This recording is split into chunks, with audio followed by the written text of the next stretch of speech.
Security, get this man out of here now! Miranda Stone's voice cut through the lobby like a knife. She pointed at Daniel Wright, her finger shaking with disgust. He stood there, hand still extended, waiting for a handshake that would never come. She looked at his palm like it carried disease, stepped back, actually stepped back. I don't shake hands with people like you. 50 people watched. Someone pulled out a phone, started recording. Daniel lowered his hand slowly, said nothing, walked out with his head high. He didn't know it yet, but that video would hit 14 million views in 72 hours. And Miranda Stone. She didn't know the man she just humiliated was worth $2.1 billion. That his company was the only thing standing between her and total bankruptcy. 48 hours later, she'd be standing on his porch at dawn begging for 5 minutes. But by then, it would be far too late. Comment your city below. Let's see how far this story reaches. Part 1. The Handshake. Get your hands off me. I can walk myself out. Daniel Wright shrugged off the security guard's grip. His voice was calm. Too calm for a man who'd just been publicly humiliated. The younger guard, military haircut hand on his radio, stepped closer. Sir, we need to escort you to the... I said I can walk. The older guard, Marcus, held up his hand. Let him go, Rick. He's leaving. Daniel straightened his collar, picked up his leather portfolio from where it had fallen. The corner was scuffed now. Sarah had given him that portfolio 11 years ago. He walked toward the door. Behind him, Miranda Stone was already laughing with her investors. Can you believe that these scammers get more creative every day? Daniel heard every word. He kept walking. The revolving door pushed him out into California morning sun. Bright, indifferent. The kind of sunshine that didn't care what just happened inside. His phone buzzed. Text from his daughter Emma. How'd the signing go? Tyler's already talking about pizza celebration tonight. Daniel stared at the screen. His fingers hovered over the keys. What was he supposed to say? That a woman had looked at his hand like it was covered in filth? That she'd called security because his jeans weren't expensive enough? He typed, meeting got postponed. I'll explain later. Love you. Postponed? After 6 months, Dad, what happened? Later, sweetheart? Promise. He turned his phone off. Yeah, Ted. 30 minutes earlier, everything had been different. Daniel had walked into that lobby at 8:47 a.m., carrying hope in his chest. 6 months of negotiations, 31 conference calls, 400 emails, all leading to today. $300 million acquisition. His company buying Titan Technologies. 4,500 jobs saved. The receptionist had smiled at him. Young woman professional. Good morning, sir. How can I help you? Daniel Wright, 9 a.m. meeting with Miranda Stone. She'd typed, frowned, typed again.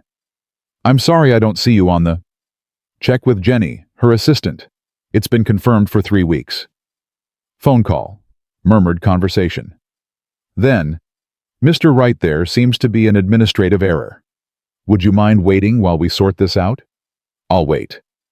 He'd found a chair near the windows, set his portfolio on his lap, watched people come and go. His phone had buzzed then too. Priya, his COO. You there yet? Waiting in lobby. Some scheduling mix-up. Typical. These people can't organize a calendar. You sure about this deal? 4,500 jobs, Priya. I know, just be careful. I've heard things about Miranda Stone. What kind of things? The kind that makes good people quit. High turnover, toxic culture, 3 discrimination lawsuits settled out of court. Daniel had read those reports. He'd read everything. 8 months of research before he'd even agreed to the first call. But he'd also read the employee reviews. The ones from regular workers, not executives. People who loved their jobs, loved their teams, just hated the leadership. Those people deserved better. That's why he was here. I'll be careful, he'd typed back. But those 4,500 people need someone to fight for them. You're too good for this world, Daniel Wright. My wife used to say the same thing. Sarah was right, as usual. At 8:52 they'd appeared, a cluster of expensive suits emerging from the executive elevator. Miranda Stone in the center cream-colored designer outfit, diamonds catching light with every gesture. Two men flanked her, investors, European from the accents, laughing at something she'd said. Daniel had stood, straightened his shirt, walked toward them. This was it. 6 months of work, one handshake away from saving thousands of families. Ms. Stone. She'd turned. And everything changed. Who are you?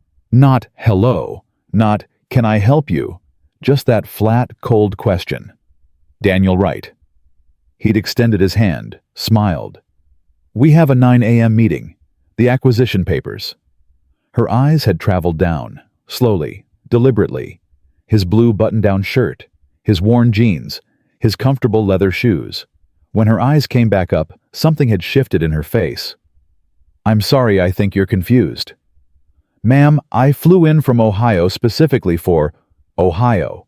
She'd said it like a disease. And you came dressed like this. Ms. Stone, if you'd just check with your office. I don't need to check anything. She'd turned to her investors. Can you believe this? Someone actually crashed our meeting? The silver-haired European frowned. Miranda, perhaps we should... No, Klaus, watch this. This is exactly what I deal with every day. She'd stepped closer to Daniel, close enough that he could smell her perfume.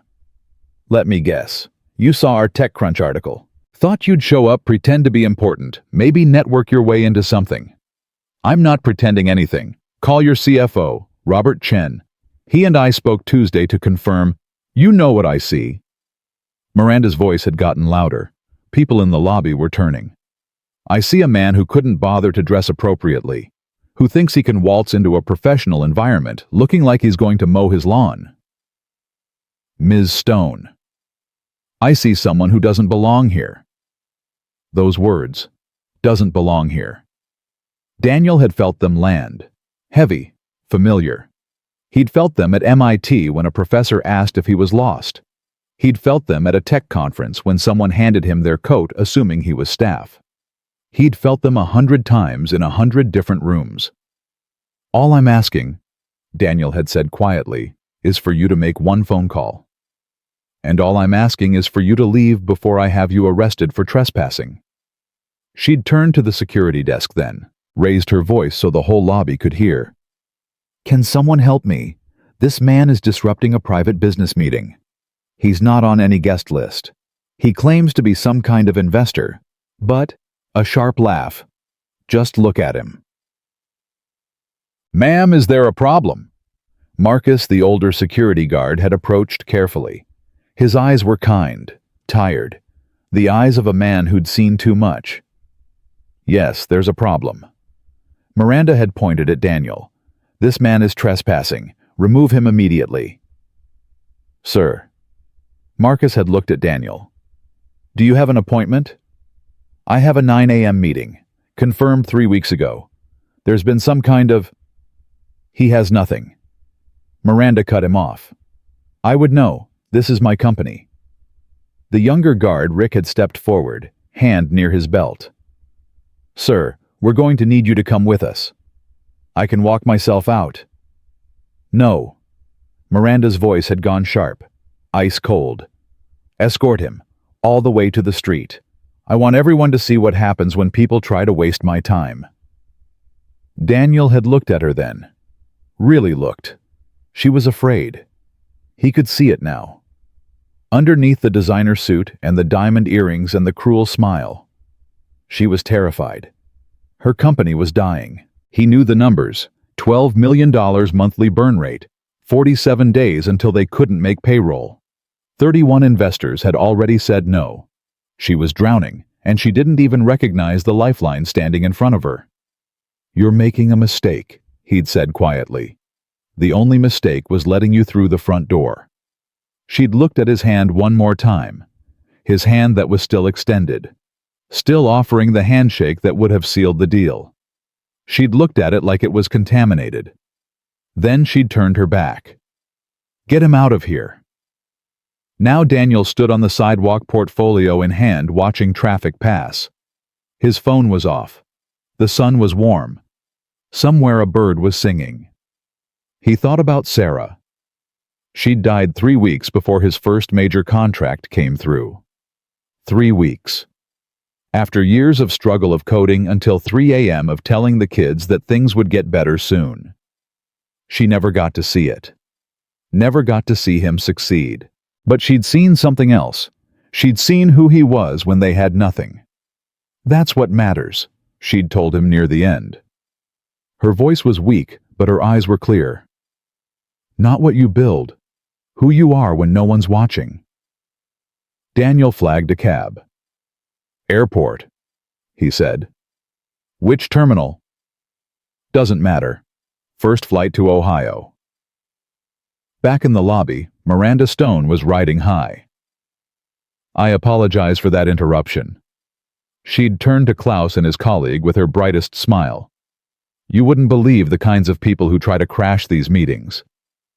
Klaus wasn't smiling. Miranda, that seemed excessive.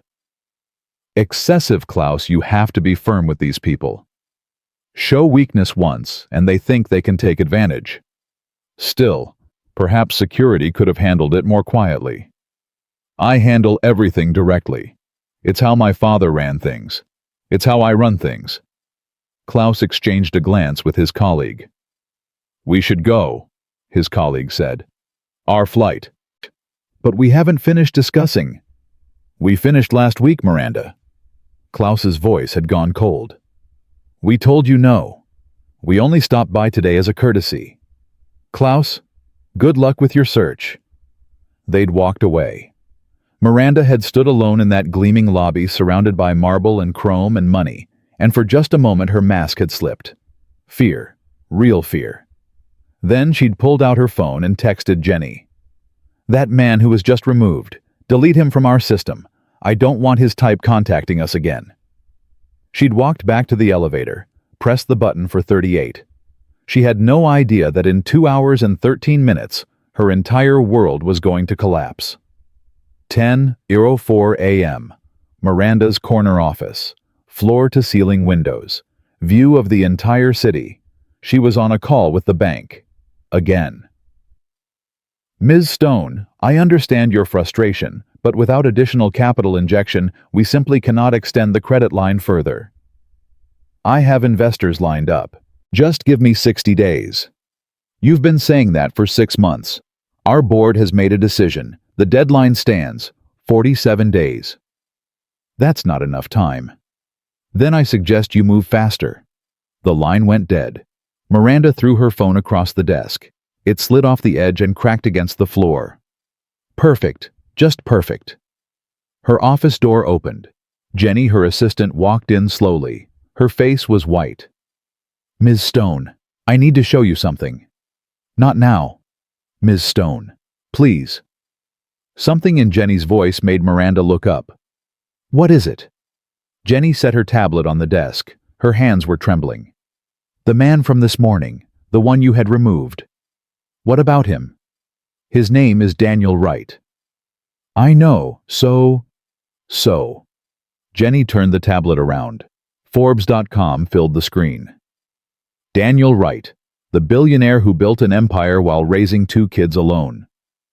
Miranda stared at the photo. Same face, same calm expression. Same man she'd refused to shake hands with 90 minutes ago. No. Ms. Stone. No, that's not. This is a different. It's him. Jenny's voice cracked. Net worth $2.1 billion. His company, Wright Technologies, manages $4.7 billion in assets. He was coming here to sign the acquisition papers. $300 million. He specifically chose us because he wanted to save all 400 to 500 jobs. Miranda couldn't breathe. She scrolled down. More photos. Daniel at a White House dinner. Daniel accepting an award. Daniel on a panel at Davos. In every single photo, he was dressed exactly like he'd been dressed this morning. Jeans, button-down shirt, comfortable shoes. At the bottom of the article, a pull quote in large font. "I dress casually on purpose. It's a filter. I want to see if people respect me for my ideas or judge me by my appearance. The ones who can't see past the clothes are never worth working with." Miranda's hands started shaking.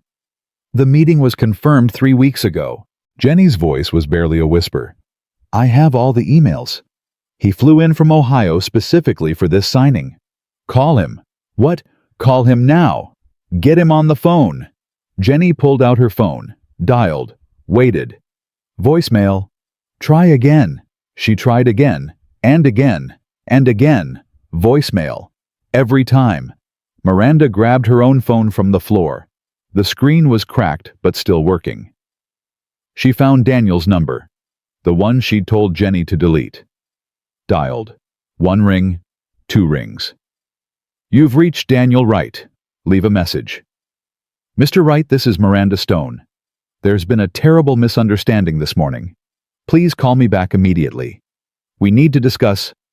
She hung up, called again. Voicemail. Called again. Voicemail. "Jenny, get Robert! Get him now!" Robert Chen, CFO, arrived 4 minutes later. He walked in holding coffee and a stack of reports.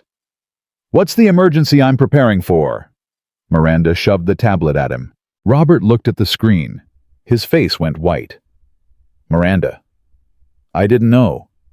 "Tell me you didn't." "I didn't know, Robert." "Tell me you did not have Daniel Wright escorted out of this building by security." She couldn't speak. Robert set down his coffee. His hands were shaking. "Do you have any idea? Do you have any idea who that man is?" "I know now. He's not just a billionaire, Miranda. He's the billionaire, the one everyone wants to work with, the one who saved Hendrix Manufacturing and kept 6,000 jobs, the one who bought Patterson Tech and gave every employee stock options, the one who specifically," his voice cracked, "specifically chose US because he believed our employees deserved a chance. We can fix this. We apologize, we explain. He invests based on character." "Miranda," Robert was shouting now. "He's said it 100 times. He doesn't care about pitch decks or projections. He cares about how people treat others, about integrity, about respect. Then we show him respect. You had him thrown out. You refused to shake his hand in front of 50 people." Miranda's legs gave out. She dropped into her chair. "What do we do?" "I don't know. There has to be something. Call him. Use your connections." "You think he doesn't have connections? You think the man worth $2.1 billion needs my connections?" Robert laughed. It was an ugly sound. "It's over, Miranda. We had one shot. One. And you destroyed it because you couldn't be bothered to read a briefing document." Her phone buzzed. Text from Richard, the board chairman. "My office. Now. Don't make me come get you." Miranda looked at the message, looked at the Forbes article, looked at Robert, who was already walking out. "Robert." He stopped at the door. "What do I do?" He turned. His face was stone. "Pray." The door closed behind him. Miranda sat alone in her corner office, 38 floors up, watching the sun shine on a city that suddenly felt like a prison. 47 days until bankruptcy.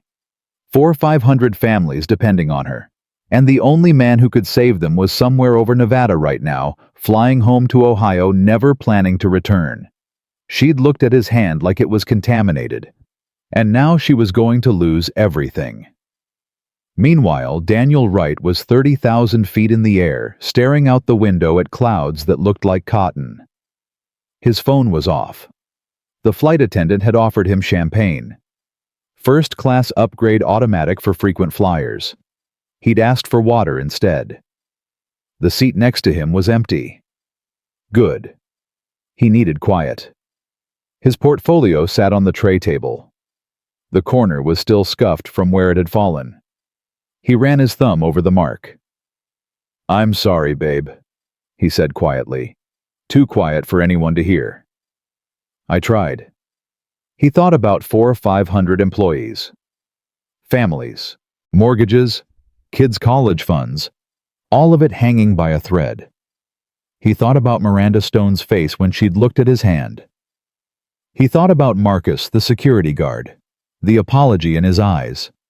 He thought about Emma's text. How'd the signing go? His daughter, 15 years old, thought her dad could fix anything. What was he going to tell her? The clouds rolled by, white and endless. Somewhere far below, Miranda Stone was calling his phone for the 47th time. He didn't know it yet, and even if he did, he wasn't sure he would have answered. 3 hours later, Daniel's plane landed in Columbus. He turned his phone on. 47 missed calls, 23 voicemails, 31 emails, all from the same number, the same name, Miranda Stone. He scrolled through without reading. Delete, delete, delete. One voicemail caught his eye. Different number. Robert Chen, CFO. He pressed play. Mr. Wright, this is Robert Chen. I understand what happened this morning. I want you to know that not everyone at this company shares Miranda's perspective. There are 400 or 500 people here who had nothing to do with what happened in that lobby. Families, Mr. Wright. Good people. Whatever you decide, I just wanted you to know that. They didn't deserve this. None of them deserved this. The message ended. Daniel sat in his car in the airport parking garage. 400 or 500 families. He thought about his own kids, about the years when they had nothing. When Sarah was working double shifts and he was coding in the garage, and they ate pasta 4 nights a week because that's all they could afford. People had helped them then. Strangers, neighbors. The old man at the hardware store who gave them a discount he didn't have to give. Nobody makes it alone. His phone rang. Priya. He answered. You saw the news. The whole world saw the news, Daniel. That video is everywhere. What video? Silence. Daniel. You don't know what? Someone in that lobby recorded the whole thing. Miranda Stone refusing to shake your hand, calling security, saying she doesn't shake hands with people like you. Daniel closed his eyes. How bad? 6 million views. And climbing. He let out a long breath. The comments are brutal, Priya continued. Everyone's calling for her head.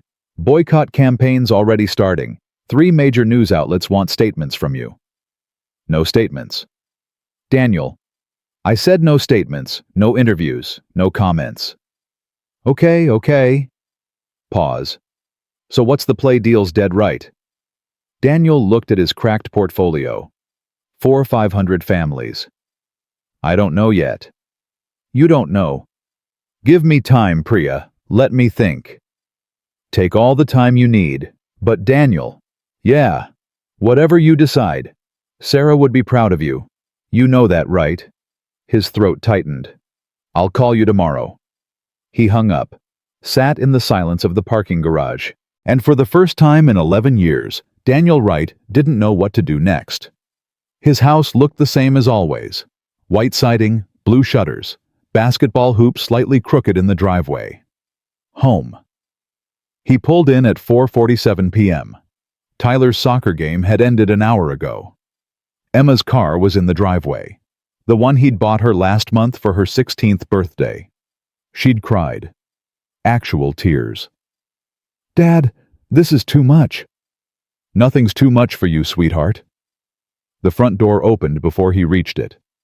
Tyler came running out, 11 years old, all arms and legs, grass stains on his knees. Dad. I scored 2 goals. 2. Coach said I might make varsity next year, and I'm only in 6th grade. Daniel dropped to one knee, caught his son in a hug. That's amazing, buddy. I'm so proud of you. I wish you'd been there, but Emma recorded it. You can watch later. I will, I promise. Emma appeared in the doorway. 16. Dark hair like her mother. Eyes that saw everything. Dad? Hey, sweetheart. She walked down the steps slowly. I saw the video. Daniel's stomach dropped. Emma, it's everywhere, Dad. Everyone at school sent it to me. That woman. Her voice cracked. How could she do that to you? It's okay. It's not okay. Emma's eyes were wet. She looked at you like you were nothing. Like you were trash. And you're the best person I know. She broke down. Daniel pulled her into his arms, held her tight. Hey, look at me. She looked up. That woman doesn't know me. She made a judgment based on what I was wearing. That says everything about her and nothing about me. But your mom used to tell me something. He wiped a tear from her cheek. She said, how people treat you when they think you're nobody shows you exactly who they are. That's all that happened today. I found out who Miranda Stone really is. So you're not doing the deal. Daniel paused. 400-500 families. I don't know yet, sweetheart. I have to think about it. After what she did, 400-500 people work at that company. They didn't do anything wrong. Emma stared at him. You're actually considering helping her. After she humiliated you. I'm considering helping them. There's a difference. Tyler tugged his sleeve. Dad, can we watch My Goals now and order pizza? Daniel looked at his son, his daughter, this house that Sarah had loved. Yeah, buddy, let's watch your goals. They went inside. The video could wait. The decision could wait. Miranda Stone could wait. Right now, Daniel Wright was exactly where he needed to be. That night after the pizza was gone and Tyler was asleep and Emma was in her room, Daniel sat in the living room. Sarah's photo watched him from the mantel. What would you do? He asked the empty room. The silence didn't answer. His phone sat on the coffee table, still off. He knew what was waiting. More calls, more emails, more desperate pleas from a woman who'd looked at his hand like it carried disease. But also 400-500 people who'd done nothing wrong. He picked up the phone, turned it on. 117 missed calls now. 89 emails. The video, 11 million views. One new voicemail. From a number he didn't recognize. He pressed play. A woman's voice. Broken. Raw. Mr. Wright, this is Miranda Stone. I know you're not going to answer. I know I don't deserve you to answer. But I'm calling because I don't know what else to do. What I did this morning was unforgivable. I looked at you and I made a judgment based on nothing. Based on clothes. Based on my own assumptions. I was wrong. I was so wrong. And now 400-500 people are going to lose everything because of my mistake. I'm not asking you to forgive me. I'm asking you to help them. Please. They didn't do this. I did. Please don't punish them for what I did. The message ended. Daniel sat in the dark. Sarah's photo watched. 400-500 families. One decision. His phone buzzed. New text from Priya. Video just hit 14 million views. Miranda Stone's trending #1 on Twitter.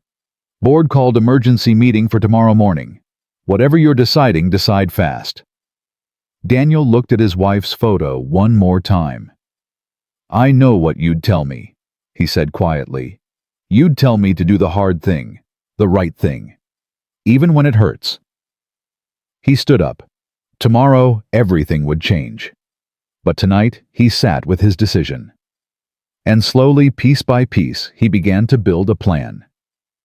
The sun hadn't risen yet when Daniel's phone rang again. He'd been awake for hours, sitting in the kitchen, coffee growing cold in front of him, staring at nothing. The house was silent. Kids still asleep. Just him and his thoughts, and the weight of a decision he wasn't ready to make. The phone showed Priya's name. 5:47 a.m. You're up early. I haven't slept. Her voice was tight. Daniel, it's worse than we thought. How much worse? The video hit 22 million views overnight. CNN picked it up. Fox News, MSNBC. Everyone's running with it. Billionaire humiliated by CEO is trending worldwide. Daniel closed his eyes. I didn't want this. I know, but it's happening whether you want it or not. Pause. There's more. Tell me. 3 of Titan's biggest clients pulled contracts this morning. Stock dropped 34% in pre-market trading. The board called an emergency session for 8 a.m. Pacific. Word is they're discussing removing Miranda Stone as CEO. Daniel said nothing. Daniel. You still there? I'm here. What are you thinking? He looked at Sarah's photo on the counter, the one he kept in the kitchen so she could watch over breakfast just like she used to. I'm thinking about 400 or 500 people who woke up this morning wondering if they're going to have jobs next month. That's not your fault. No. But it might be my responsibility. Silence on the line. You're not seriously considering. I don't know what I'm considering. That's the truth. Daniel, she humiliated you. On camera. In front of the whole world. She looked at your hand like you were diseased. She called you people like you. You know what that means. We all know what that means. I know. So why are you even hesitating? Daniel took a breath. Let it out slowly. Because Sarah would have hesitated. Priya didn't respond. She used to say that the measure of a person isn't how they treat people who can help them. It's how they treat people who can't. But she also said something else. She said forgiveness isn't about the other person. It's about refusing to let their actions poison your soul. That's beautiful, Daniel. It really is. But this isn't about forgiveness. This is about business. About protecting yourself. About not rewarding someone who... I know what it's about. Do you? Because from where I'm standing, it looks like you're about to save the career of a woman who treated you like garbage. I'm not saving her. I'm saving them. There's a difference. Is there? Because the headlines won't see it that way. Everyone will say Daniel Wright forgave the woman who humiliated him. They'll say you're weak. They'll say. Let them say whatever they want. Daniel. I haven't decided anything yet. I need more time. We don't have more time. The board meets in 2 hours. After that, it's chaos. Bankruptcy proceedings. Layoffs. 400 or 500 people out on the street. Daniel looked out the window.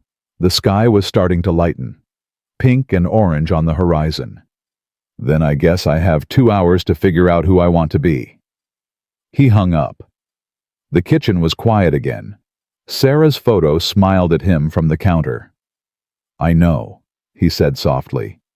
I know what you'd do. But I'm not as good as you were. I never was.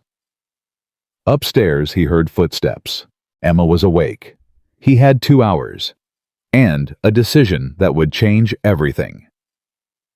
The board meeting at Titan Technologies started at exactly 800 a.m. Miranda Stone sat at the head of the table, but she didn't feel like she belonged there anymore. 12 faces stared at her, some angry, some disappointed, some already calculating how to distance themselves from the wreckage. Richard, the chairman, spoke first. I assume everyone has seen the video.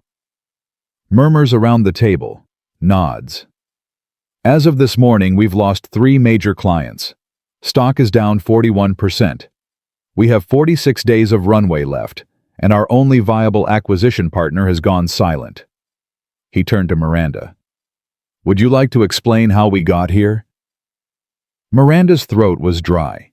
She'd rehearsed this moment 100 times since yesterday, had all the words planned out. But now, sitting here with all those eyes on her, the words wouldn't come.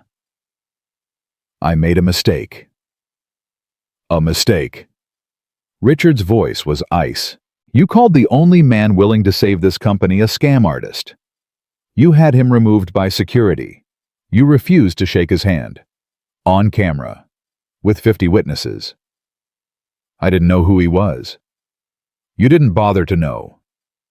Richard slammed his hand on the table. The briefing document was on your desk for 3 weeks. 3 weeks, Miranda.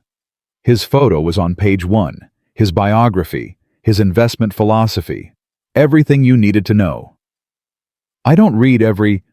That's exactly the problem. A woman at the far end of the table spoke. Patricia, the longest-serving board member. You don't read. You don't listen. You assume you know everything because your name is on the building. That's not fair.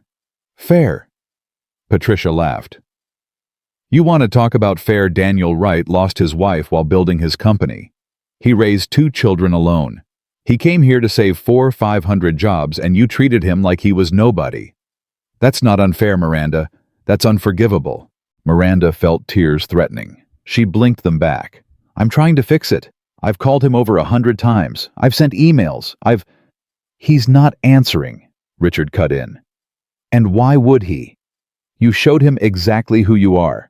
Why would he trust anything else you say? Silence around the table. Finally, a younger board member. David cleared his throat. What are our options, besides Wright Technologies? There are no options. Robert Chen, the CFO, spoke from his seat near the window. I've spent the last 18 hours reaching out to every contact I have. No one will touch us. The video made sure of that. We're toxic. Anyone who partners with us now looks like they're endorsing what Miranda did. So we're dead, David said. Unless Wright changes his mind. Yes. More silence. Richard leaned forward. Miranda, I'm going to ask you a direct question, and I want a direct answer. She met his eyes. Are you willing to do whatever it takes to fix this?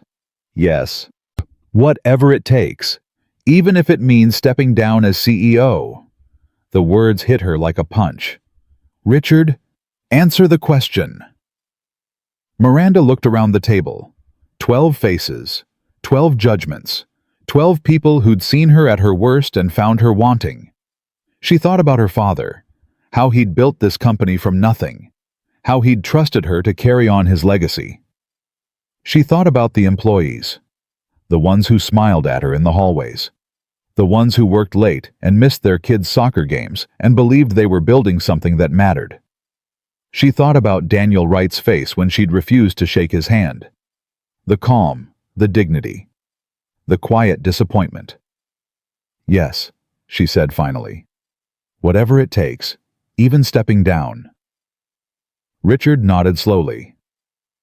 Then there might be one chance.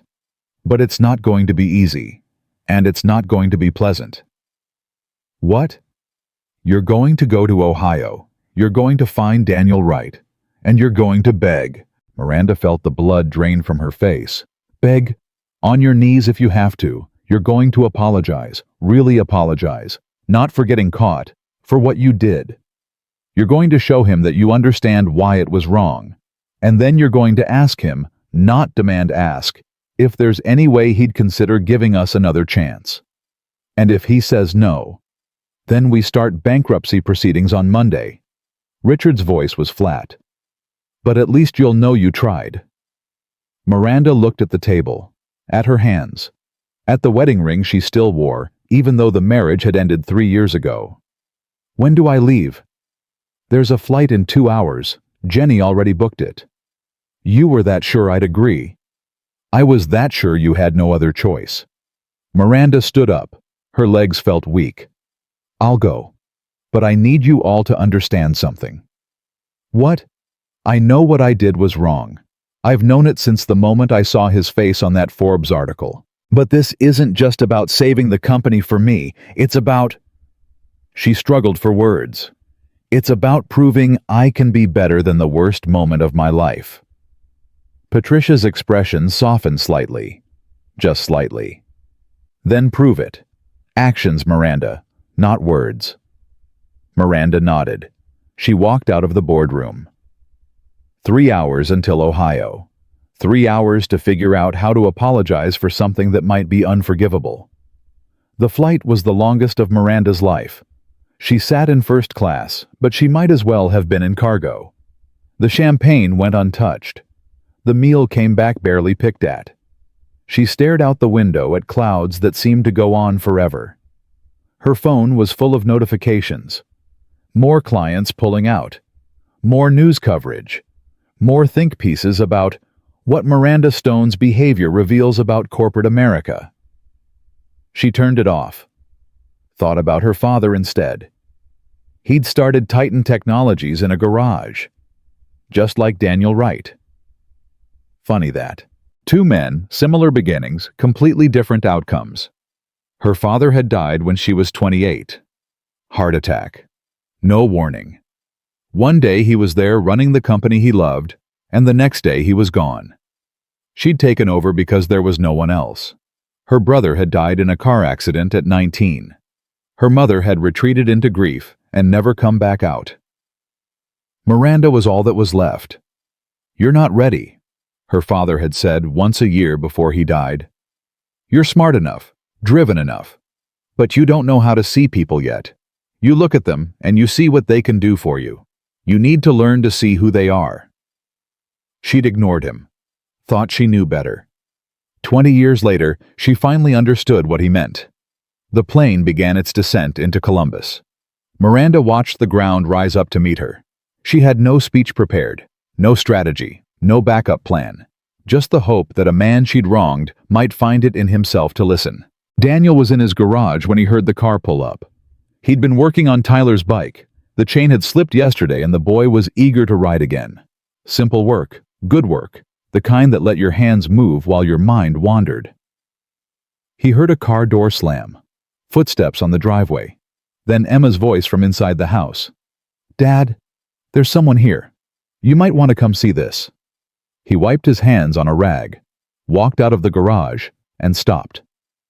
Miranda Stone stood at the end of his driveway. She looked nothing like the woman from the lobby. Her suit was wrinkled.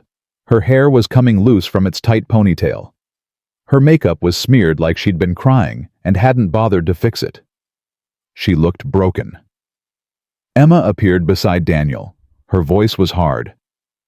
"That's her. That's the woman from the video."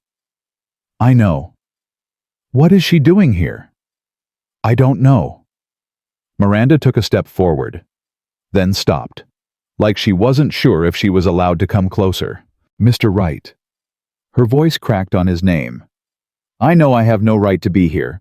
I know you probably want me to leave. But I'm begging for 5 minutes. Just 5 minutes. Then I'll go and never bother you again." Daniel looked at her. He thought about the lobby, the disgust on her face, the way she'd looked at his hand. He thought about 400-500 employees, 400-500 families. He thought about Sarah, what she would have done. "Emma, go inside." "Dad, please." Emma shot Miranda a look of pure venom. Then she went inside. The door closed. Daniel and Miranda stood 10 feet apart. "You have 5 minutes." Miranda opened her mouth, closed it, opened it again. "I had a speech prepared, on the plane. I practiced it 100 times. But standing here looking at you, I realize how empty words are." "Then why are you here?" "Because I had to see you. Face to face. Not through a phone call or an email. I had to look you in the eye and tell you that what I did was wrong. Not because I got caught. Not because it hurt my company. Because it was cruel. Because I looked at a human being and decided he wasn't worth basic respect." Daniel said nothing. "You asked me in that lobby if I would have treated you the same way if you'd been wearing a suit. I said yes, but that was a lie, and we both know it. Yes, we do. I grew up privileged. I've never had to worry about money, never had to prove myself to anyone. My father built Titan Technologies, and I inherited it. I didn't earn it. I just received it." She wiped her eyes. "My whole life people have told me I'm smart. I'm capable. I'm a leader. And I believe them. But you know what they never told me? They never told me I was kind. Because I'm not. I look at people and I judge them. By their clothes, by their jobs, by how useful they can be to me. I've been doing it so long I didn't even realize it anymore. It was just how I operated." Daniel's expression didn't change. Then you walked into that lobby, and I looked at you, and I saw jeans. I saw a polo shirt. I saw someone who didn't fit my picture of what an investor should look like. And in 3 seconds, I decided you were nobody. Her voice broke. I didn't see a father. I didn't see a man who built an empire while raising his children alone. I didn't see someone who flew across the country to save 400 or 500 jobs. I saw what I wanted to see, what my bias told me to see. And now I see a man I wronged, a man who has every right to walk away and let my company burn, a man whose forgiveness I don't deserve and probably won't get. Silence. Daniel looked at her for a long moment. My wife died 11 years ago. Miranda blinked. I know. I read she had cancer, breast cancer. By the time they caught it, it had spread everywhere. She lived 14 months after the diagnosis. 14 months of hospitals and chemo, and watching the person I loved most in the world disappear piece by piece. I'm so sorry. In those 14 months, she taught me something. She taught me that time is the only thing that matters. Not money, not success, not what people think of you. Time. How you spend it. Who you spend it with. What you do with the moments you're given. He took a breath. When she died, I made a promise. To myself. To her. I promised that I would spend my time building things that mattered. Helping people who needed it. Being the kind of man my kids could be proud of. Miranda was crying now. Not bothering to hide it. Yesterday in that lobby, you took something from me. You took my dignity. In front of 50 strangers, you looked at me and decided I was worth less than the dirt on your shoes. I know. I'm not finished. She fell silent. You hurt me. I won't pretend you didn't. When I walked out of that building, I felt smaller than I've felt in years. I felt like that kid from Ohio again, the one who wore secondhand clothes and got told he'd never amount to anything. He paused. But here's the thing about being hurt. You have a choice. You can let it turn you bitter. Let it close you off. Let it make you into someone who hurts others the way they hurt you. Or you can do something else. You can choose to be better than the worst thing someone did to you. Miranda's breath caught. My wife believed in second chances. She believed that people could change. That even the worst moments didn't have to define a person forever. I'm not sure I'm as good as she was. I'm not sure I can forgive what you did. Not yet. Maybe not ever. I understand. But I can do something else. I can choose to help 400 or 500 people who had nothing to do with what happened in that lobby. I can choose to be the man Sarah believed I could be even when it's hard. Even when everything in me wants to walk away. Miranda stared at him. Are you saying? I'm saying I'm willing to talk. Not to you. To your board. To the employees who are going to lose their jobs if this company fails. I'll hear them out. I'll consider the deal, but there are conditions. Anything. Not anything. Specific things. Things that will cost you. Things that will hurt. Tell me. Daniel looked at her. Really looked. Seeing her clearly for the first time. First, a public apology. Not a press release. Not a statement from your lawyers. You on camera admitting exactly what you did and why it was wrong. No excuses. No spin. The truth. Done. Second, you step down as CEO. Not next month. Not next quarter. Immediately. Miranda flinched, but she nodded. Third, independent audit of your company culture. Every complaint. Every allegation. Every employee who was passed over or pushed out. All of it examined by outside investigators with full authority to recommend changes. Yes. Fourth, $5 million. From your personal accounts, not the company's, yours. Donated to organizations that support working-class families trying to start businesses. I'll do it. Fifth, you personally call every person who filed a complaint against Titan Technologies in the last 5 years. You listen to their stories, you apologize, and you mean it. Miranda's face crumpled, but she straightened. What else? That's it. For now. She stood there, tears running down her face, wind blowing her hair across her eyes. Why? Why what? Why are you giving me a chance after everything I did, after how I treated you? Why? Daniel looked at Sarah's window, the kitchen window, where her photo sat watching over everything. Because someone once gave me a chance when I didn't deserve it. Because my wife taught me that mercy isn't for the person who receives it, it's for the person who gives it. Because I have 2 kids in that house who are watching their father decide what kind of man he's going to be. He turned back to Miranda. And because 400 or 500 families deserve better than to suffer for your mistakes. Miranda broke then. Actually broke. Her shoulders shook. Her hands covered her face. She stood in Daniel Wright's driveway and cried like she hadn't cried since her father died. Daniel didn't comfort her, didn't move toward her, just let her have the moment. When she finally looked up, her face was raw and red and honest. I don't deserve this. No, you don't. But you're doing it anyway. I'm doing it for them, not for you. Remember that. She nodded, wiped her face with her sleeve. Your board meets again tomorrow. Have them call my office at 9 a.m. Eastern. We'll discuss terms. But Miranda, she looked at him. This is your one chance. Fail these conditions. Break your word. Show me that the woman in that lobby is who you really are and I'm gone. Permanently. No third chances. No negotiations. Just gone. I understand. Do you really? She met his eyes, held them. I understand that you're offering me something I don't deserve.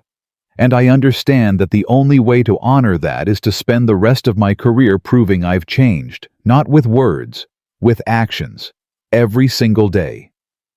Daniel studied her. For the first time since the lobby, he saw something different in her eyes. Not fear, not desperation, resolve. Your 5 minutes are up. Thank you. Thank you, Mr. Wright. Daniel. Thank you. Don't thank me yet. Thank me when it's done. She nodded, turned, walked back to her rental car. At the door, she stopped, looked back. Your wife sounds like she was an extraordinary person. She was. You're honoring her. What you're doing right now. You're honoring her memory. Daniel didn't answer. Miranda got in her car, started the engine, pulled away. Daniel stood in his driveway until the car disappeared around the corner. Then he went inside. Emma was waiting in the kitchen, arms crossed, face stormy. You're helping her, aren't you? I'm helping 400 or 500 people. She doesn't deserve it. No, she doesn't. Then why? Daniel looked at Sarah's photo, smiled sadly. Because your mom taught me that doing the right thing and doing the easy thing are almost never the same, and because I want you and Tyler to grow up knowing that strength isn't about punishment, it's about choosing grace even when it costs you. Emma's expression softened, just a little. I still hate her. You're allowed to. But I'm proud of you, Dad. Daniel pulled his daughter into a hug. That's all I ever wanted to hear. Outside, the sun was setting, orange and pink across the Ohio sky. Tomorrow, everything would change. But tonight, Daniel Wright held his daughter and felt for the first time in days, like maybe, just maybe, he was becoming the man Sarah always knew he could be. The call came at exactly 9:00 a.m. Daniel sat in his home office laptop, open Priya on a separate screen. Across the country, 12 board members stared at their cameras with expressions ranging from desperate hope to barely concealed skepticism. Richard spoke first. Mr. Wright, thank you for taking this call. We understand you've had conversations with Miranda about potential conditions for moving forward. I have. We've reviewed her summary of those conditions. The board has some concerns we'd like to discuss.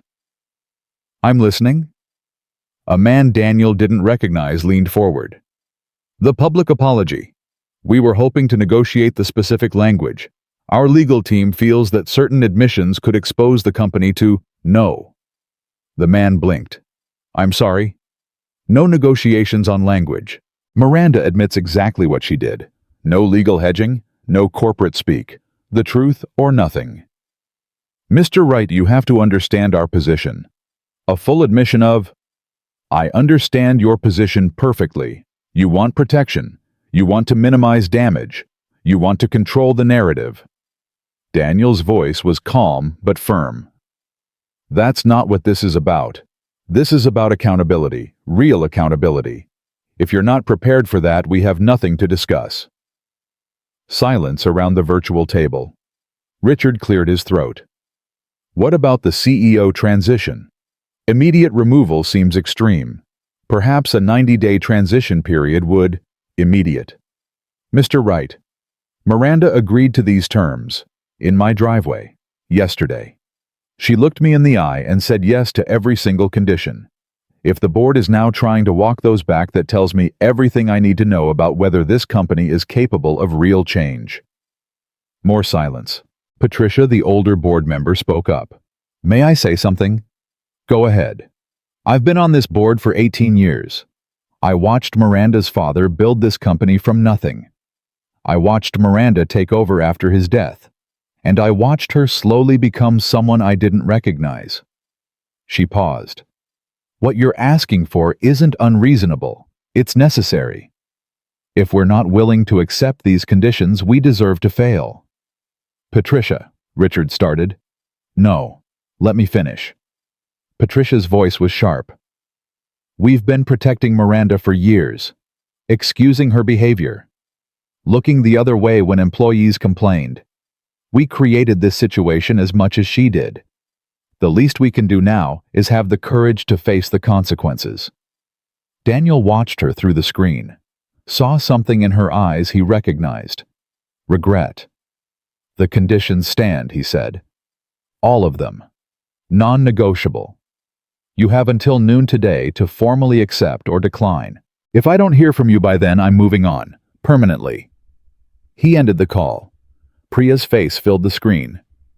That was intense. That was necessary. You think they'll accept? I think they don't have a choice, but I also think some of them are still hoping to find a way out of the hard parts. And if they do find a way out... Daniel looked at Sarah's photo on his desk. The one from their wedding day. Both of them so young. So hopeful. Then I walk away knowing I gave them a chance. That's all anyone can do. The formal acceptance came at 11:47 a.m. Every condition approved. No modifications. No exceptions. Robert Chen called personally. Mr. Wright, I want you to know that this decision wasn't easy for the board, but it was right. Thank you for giving us the opportunity to prove we can be better. Don't thank me yet. Thank me when you've actually done it. Fair enough? Pause. Can I ask you something? Go ahead. Why? After everything Miranda did to you, after the way she treated you, why are you doing this? Daniel thought for a moment. Because my wife taught me that holding on to anger is like drinking poison and expecting the other person to die.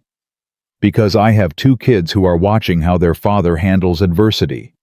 And because 400 or 500 people shouldn't lose their livelihoods because one woman made a terrible mistake. That's extraordinary. No, it's just choosing to be human. He hung up. Tomorrow, Miranda Stone would face the cameras. Tomorrow, the whole world would watch her admit what she'd done. Tonight, Daniel had a soccer game to attend. Tyler scored 3 goals. Daniel stood on the sidelines cheering until his voice went hoarse. Emma recorded everything on her phone. The other parents waved, smiled, acted normal. Most of them probably hadn't seen the video. Most of them didn't know that the quiet man in jeans was worth $2.1 billion. That's how Daniel liked it. After the game, Tyler ran over grass-stained and grinning. Dad, did you see the second one? The one where I faked left and went right. I saw it, buddy. That was professional level. Coach says I might be ready for travel league next year. We'll make it happen, whatever you need. They walked to the car together. Emma fell into step beside Daniel. The board accepted your conditions. How'd you know? It's all over Twitter. Wright Technologies issues statement on Titan acquisition. People are losing their minds trying to figure out what it means. What do you think it means? Emma was quiet for a moment. I think it means you're a better person than most people would be, including me. You're plenty good, sweetheart. I still want to punch her in the face. Noted. They drove home through streets that looked exactly like they always had. Same houses, same trees, same quiet suburban peace. But everything felt different now. Something was shifting. Something Daniel couldn't quite name. Change was coming. He just didn't know yet how much it would cost. The press conference was scheduled for 3:00 p.m. Pacific Time. Daniel watched it on his laptop, alone. He'd sent the kids to a movie. Didn't want them to see this. Didn't want their faces showing any emotion that cameras might catch. The room was packed with journalists, cameras, lights, the kind of media circus that usually accompanied scandals or disasters. This was both. Miranda walked to the podium at 3:02. She was wearing a simple gray dress. No jewelry. No designer labels. Her hair was down soft around her face. She looked smaller than she had in the lobby. More human. She gripped the podium with both hands, took a breath, began. 4 days ago, I committed an act of profound disrespect against another human being. I'm here today to take full accountability for that action and to begin the long process of making amends. The room was silent. Cameras clicked. Daniel Wright came to Titan Technologies to finalize an acquisition that would have saved our company and protected 400-500 jobs. He flew across the country for a meeting that had been confirmed for 3 weeks. He arrived on time, prepared and professional. She paused. Her voice wavered slightly. And I had him thrown out by security. I refused to shake his hand. I called him a scam artist. I treated him like he was worthless. A murmur ran through the crowd. Why did I do this? Because Daniel Wright was wearing jeans and a polo shirt instead of a suit. Because he didn't fit my image of what an important person should look like. Because in 3 seconds I made a judgment based on appearance alone and decided he didn't deserve basic human courtesy. She looked directly into the cameras. I was wrong. Completely and utterly wrong. And I need to be clear about something. This wasn't a mistake of identity. This wasn't a misunderstanding. This was bias. The kind of bias that lives in assumptions we don't even realize we're making. The kind that hurts people every single day without anyone being held accountable. Tears were forming in her eyes now. She didn't wipe them away. Daniel Wright is a self-made billionaire who built his company while raising 2 children as a single father. He's donated millions to charity. He's saved thousands of jobs at other companies. He's exactly the kind of person I should have been honored to meet. Instead, I humiliated him in front of 50 strangers and had security escort him from the building. Her voice broke. There is no excuse for what I did. None. And I want to be absolutely clear, I'm not standing here because I got caught. I'm standing here because what I did was wrong. It would have been wrong if no one had recorded it. It would have been wrong if Daniel Wright had been a nobody instead of a billionaire. Every person deserves to be treated with dignity. Every single one. And I failed that basic test of humanity. She reached for a glass of water. Her hand was shaking. Effective immediately, I am stepping down as CEO of Titan Technologies. I will remain on the board in a non-executive capacity for a transition period, but I will no longer be making decisions for this company. Additionally, I am personally donating $5 million to organizations that support working-class entrepreneurs and families, and I have committed to a full independent audit of our company culture with complete transparency about the findings. She set down the water. To Daniel Wright, I know these words aren't enough. I know that nothing I say can undo the harm I caused. But I want you to know that meeting you even in those terrible circumstances changed something in me. You showed me who I was. and I didn't like what I saw.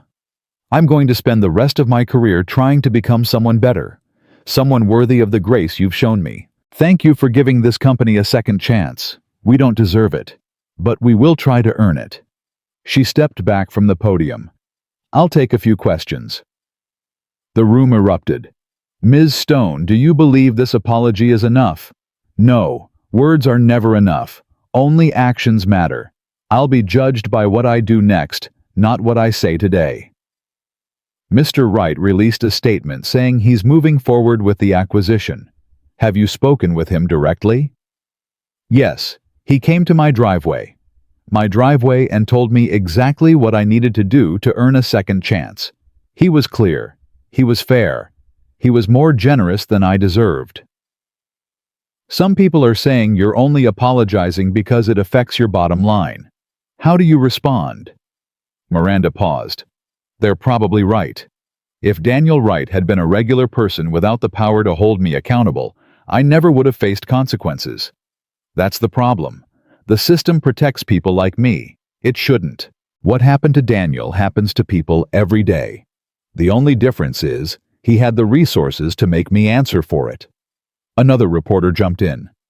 "Do you consider what you did to be racist?" The room went quiet. Miranda's jaw tightened. "I consider what I did to be bias in action. I looked at a man and made assumptions based on his appearance. Those assumptions were wrong and harmful. Whether you call that racism or classism or simple cruelty, the effect is the same. Someone was hurt because I couldn't see past my own prejudices." Will you be pressing charges against anyone who posted the video? Absolutely not. That video showed the truth. The truth should never be punished. What's next for you personally? Miranda was quiet for a moment. I'm going to start listening, really listening, to the employees I ignored, to the people I hurt, to the voices I dismissed because they didn't fit my idea of who mattered. I have a lot to learn, and I'm going to spend however long it takes trying to learn it. She stepped away from the podium. That's all I have, thank you. She walked out of the room. Behind her, the cameras kept rolling. The questions kept coming. But Miranda Stone was done talking. Now, it was time to act. Daniel watched the press conference until the end. When it was over, he sat in silence for a long time. His phone buzzed. Priya. You saw it. I saw it. What do you think? I think she meant it. Really? I think she meant it today. The question is whether she'll still mean it in 6 months, in a year, when no one's watching anymore. That's pretty cynical. That's pretty realistic. Pause. So what now? Now we do the deal. Save the jobs, watch and wait. And Miranda? Daniel looked at Sarah's photo, wondered what she would have thought of all this. Miranda gets her chance, same as everyone else. What she does with it is up to her. You're a better man than I would be, Daniel. No, I'm just a man who made a promise to someone I loved, and I'm trying to keep it. He hung up. The house was quiet. Kids still at the movie. Just him and his thoughts and the echo of Miranda Stone's voice saying words she might or might not mean. Time would tell. It always did. The next 2 weeks were chaos. Paperwork, lawyers, conference calls that stretched from dawn until midnight. Daniel flew to San Francisco 3 times. Each time he walked into the same lobby where he'd been thrown out. Each time people stared, whispered, pointed. He ignored all of it. The acquisition closed on a Tuesday. $300 million. 500 jobs saved. Headlines everywhere. Wright Technologies completes Titan acquisition despite viral scandal. Billionaire, who was humiliated, returns to save company. Daniel Wright, the man who chose grace over revenge. Daniel didn't read any of them. He was too busy working. The first thing he did was meet with the employees. Not the executives, not the board. The regular people. The ones who showed up every day and did their jobs and worried about their mortgages and their kids' tuition. He rented out a conference center, invited everyone, all 500. They came because they were curious, because they were scared, because they'd watched the video and read the headlines and didn't know what to expect from this man in jeans who now controlled their futures. Daniel walked onto the stage at exactly 9:00 a.m. No podium, no notes. Just him. Good morning. My name is Daniel Wright. I know you've heard a lot about me over the past few weeks, some of it true, some of it exaggerated. I wanted to meet you in person because I believe you deserve to hear directly from me about what happens next. The room was silent. 500 people holding their breath. First, no layoffs. Not today, not next month, not next year. Every single person in this room has a job for as long as they want one. That was my condition for doing this deal, and the board agreed to it. A ripple of relief moved through the crowd. Someone actually started crying. Second, we're going to do a full review of company culture, not to punish anyone, to understand what needs to change. Every complaint, every concern, every voice that's been ignored, all of it will be heard and taken seriously. He paused. Let the words sink in. Third, I want you to know why I'm here. Some of you saw the video. Some of you know what Miranda Stone did to me in that lobby. I'm not going to pretend it didn't hurt. It did. But I'm not here for revenge. I'm here because every single one of you deserves better than to suffer for someone else's mistakes. He walked to the edge of the stage, closer to the crowd. My wife died 11 years ago. We had 2 little kids. I was building a company out of my garage and suddenly I was alone. The only thing that got me through was people helping me. Strangers, neighbors, people who didn't have to care but chose to care anyway. His voice thickened slightly. I made a promise to her before she died. I promised I would spend my life trying to help others the way people helped us. That's why I'm here. That's why I'm standing in front of you today. Not because Miranda Stone deserves a second chance, because you do. The silence was complete. I know you're scared. I know you don't know me. I know you're wondering if you can trust anything I'm saying. All I can tell you is this. I've been where you are, scared, uncertain, wondering if tomorrow would be okay. And I know how much it meant when someone looked me in the eye and told me it would be. He spread his hands. So here I am, looking you in the eye, telling you it's going to be okay. We're going to build something good here, together, all of us. Not because it's profitable, because it's right. For a moment, nothing happened. Then someone started clapping. Then another person. Then the whole room erupted. 500 people on their feet, applauding, some crying, some cheering. Years of fear and uncertainty breaking apart in a single moment of hope. Daniel stood on that stage and let it wash over him. This was why. This was always why. Afterward, people lined up to shake his hand. They came one by one, 2 by 2. Sometimes whole families who worked at the company together. Thank you, Mr. Wright. God bless you, sir. My kids can stay in their schools now. Thank you. I've been here 22 years. I thought I was going to lose everything. Daniel shook every hand, looked into every face, heard every story. It took 4 hours. He didn't mind. One woman approached near the end of the line. Middle-aged, tired eyes, hands rough from years of work. Mr. Wright, I need to tell you something. I'm listening. I was there, in the lobby. The day it happened. I was coming in early for a meeting, and I saw the whole thing. Daniel nodded slowly. I watched her refuse to shake your hand. I watched them escort you out. And I did nothing. The woman's voice cracked. I should have said something. I should have spoken up. But I was scared. Scared of losing my job. Scared of what she might do. What's your name? Margaret. Margaret Torres. Margaret, you have nothing to apologize for. But I You were protecting your family, your livelihood. I understand that. The only person responsible for what happened that day is the person who did it. Not you, not anyone else who was watching. Margaret's eyes filled with tears. You really believe that? I really believe that. She grabbed his hand, squeezed it tight. My son is 12. He wants to start his own business someday. Like you. I'm going to tell him about this moment for the rest of my life. Daniel felt something shift in his chest.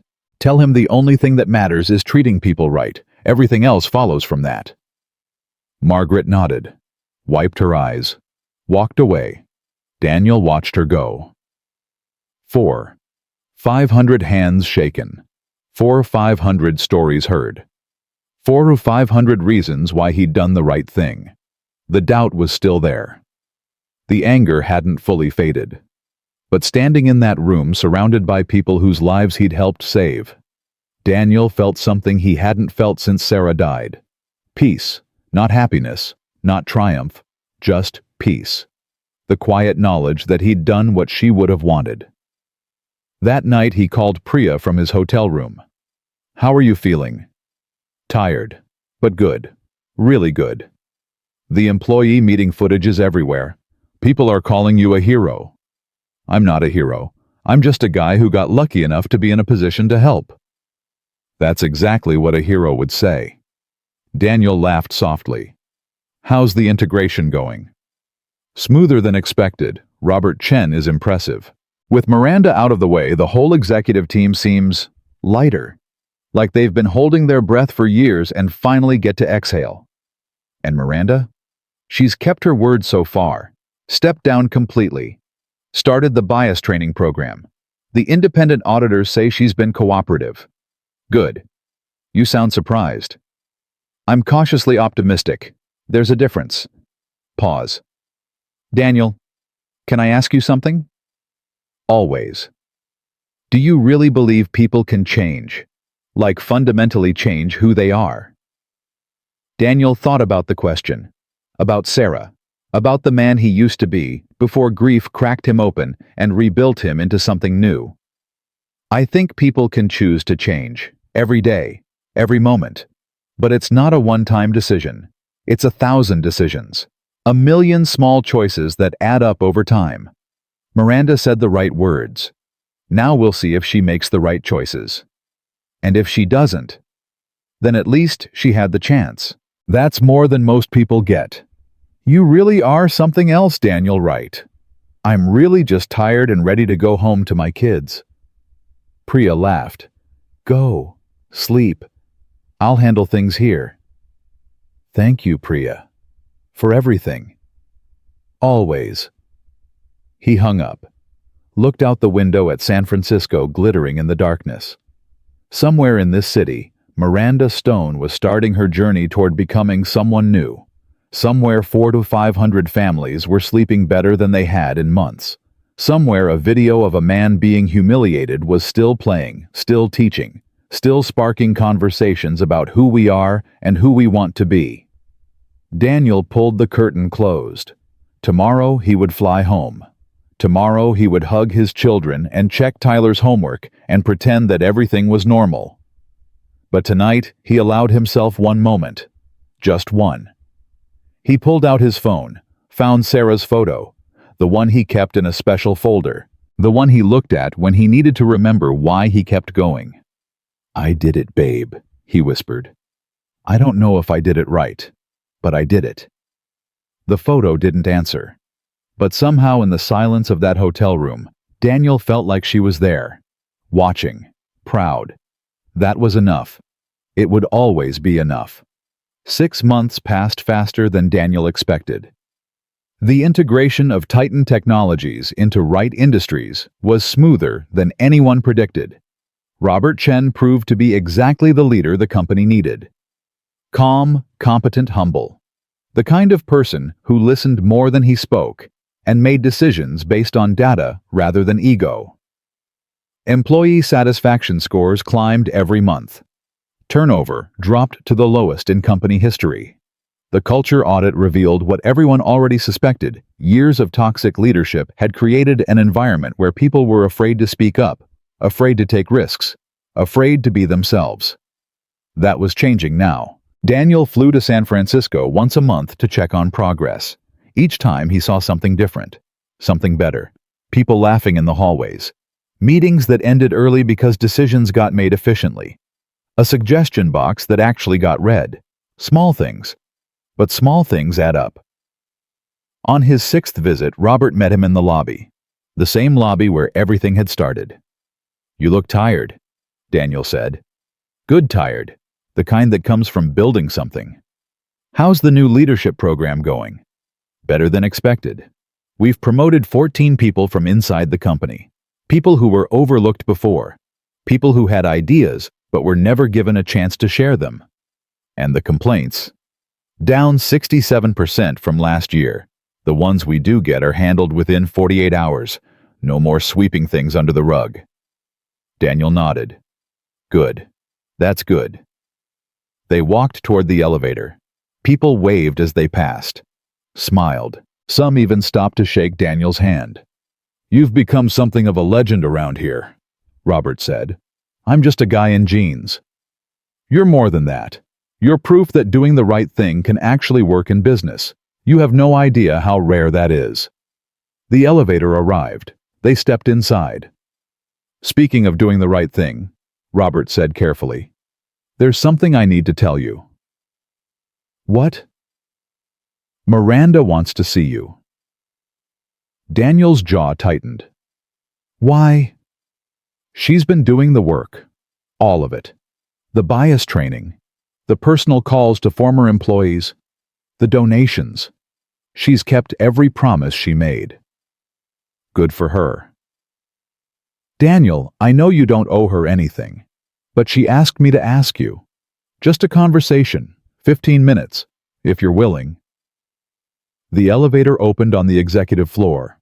Daniel stepped out. Stopped. 6 months ago, he'd walked out of this building humiliated. Now he was being asked to sit down with the woman who'd caused it. Where is she? Conference room B. She's been waiting for 2 hours. 2 hours. She said she'd wait all day if she had to. Daniel looked down the hallway. Conference room B was at the end. Through the glass walls, he could see a figure sitting alone at the table. 15 minutes. That's all she's asking. He walked down the hallway. Each step felt heavier than the last. Not from anger, not anymore. From something else. Something he couldn't quite name. He reached the door, paused, pushed it open. Miranda Stone stood up the moment he entered. She looked different. Older somehow, but also softer. The sharp edges that had defined her 6 months ago seemed worn down. Her clothes were simple. No designer labels, no diamonds. Just a woman in a gray sweater and black pants standing in a conference room, waiting for a man she'd wronged. "Mr. Wright, thank you for coming." "Daniel, we're past formalities." "Daniel." She tried out the name like it was new. "Please sit." He sat across from her. The table stretched between them, like a boundary neither was sure how to cross. "Robert says you've been doing the work." "I have." "Why?" Miranda blinked. "What do you mean?" "I mean why? The cameras are off. The press has moved on. No one's watching anymore. So why keep doing it?" She was quiet for a long moment. "Do you remember what you said to me in your driveway about your wife?" "I remember. You said she taught you that forgiveness isn't for the person who receives it. It's for the person who gives it." Miranda's voice wavered. "I've thought about that every single day for 6 months. And I realized something. What I did to you in that lobby wasn't an accident. It wasn't a one-time mistake. It was who I was. It was who I'd been for years. Decades, maybe. I looked at people and I judged them. I decided who was worth my time and who wasn't based on the most superficial criteria imaginable." She leaned forward. "After you left my driveway that day, I went home, and I looked in the mirror. Really looked. And I didn't like what I saw. Not because I'd been caught, because I finally saw the truth. I'd spent my whole life building walls between myself and other people. Walls made of money and status and assumptions, and those walls had made me small, cruel, alone. Daniel watched her, said nothing. The work I've been doing these past 6 months wasn't for you. It wasn't even for the company. It was for me, because I couldn't live with the person I used to be, because I wanted to become someone different, someone better. And have you... I don't know. Her voice cracked. I hope so, but I also know that 6 months isn't enough to undo 30 years of being the wrong kind of person. I might be doing this for the rest of my life, and even then, it might not be enough. Daniel leaned back in his chair. My wife used to say that change isn't about becoming someone new. It's about becoming who you were always supposed to be. The person you were before the world told you who to be instead. Miranda's eyes filled with tears. She sounds like she was extraordinary. She was. She was the best person I've ever known, and not a day goes by that I don't miss her. I'm sorry. For what? For everything. For what I did to you. For all the people I hurt before you. For all the years I wasted being someone I'm ashamed of. She wiped her eyes. I know sorry isn't enough. I know words don't fix anything. But I needed you to hear it. From me. Face to face. Daniel was quiet for a long time. The silence stretched between them. Not comfortable. Not uncomfortable. Just real. I used to think about that day a lot, he finally said. The lobby, your face when you looked at my hand, the security guards, all those people watching. I think about it too, every day. For a while I was angry, really angry. The kind of angry that keeps you up at night and makes you want to hurt someone back. Miranda flinched. But then I realized something. The anger wasn't hurting you. It was hurting me. It was taking up space in my heart that could have been used for something better. For my kids. For my work. For the people who actually deserved my energy. So you let it go. I'm still letting it go. Every day. It's not a one-time thing. It's a choice I have to make over and over again.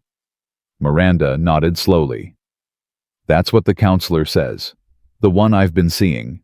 She says healing isn't a destination. It's a direction. Smart counselor. She's helped me understand a lot. About myself.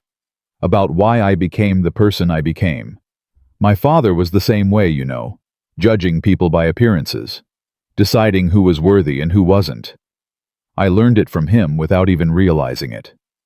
That doesn't excuse it. No, it doesn't. But it helps me understand it. And understanding is the first step toward change. At least that's what I'm told. Daniel looked at her. Really looked. 6 months ago he'd seen a monster. A woman who'd looked at him like he was worthless. A symbol of everything wrong with the world. Now he saw something different.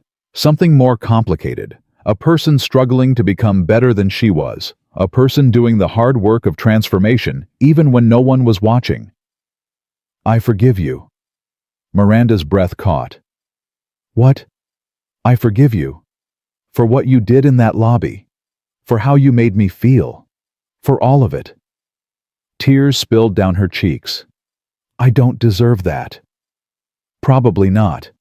But that's not what forgiveness is about. It's not about deserving. It's about choosing to release the weight. For both of us. Miranda covered her face with her hands. Her shoulders shook. Daniel let her cry. When she finally looked up, her eyes were red, but something had shifted in them. Something lighter. What happens now? Now we move forward. Not as friends. Maybe never as friends. But as two people who shared a terrible moment and chose to let it make them better instead of worse. I'd like that. I'd really like that. Daniel stood up. Your 15 minutes are up. Miranda laughed. A real laugh.